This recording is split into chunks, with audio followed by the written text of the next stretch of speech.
Ecovest Berhad mengesahkan cadangan pengambil alihan Credence Resources Berhad bernilai RM1.15 bilion kini rasmi terbatal.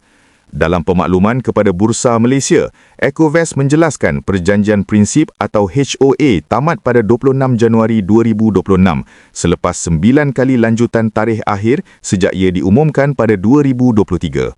Tiada sebab didedahkan berhubung kegagalan memuktamadkan transaksi.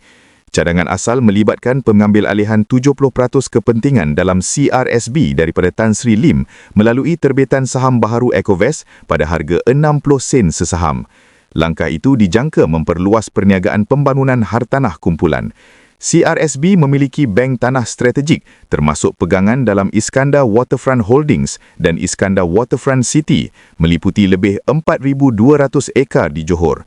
Dengan tamatnya perjanjian ini, hala tuju masa depan Ecovest kini menjadi perhatian pasaran.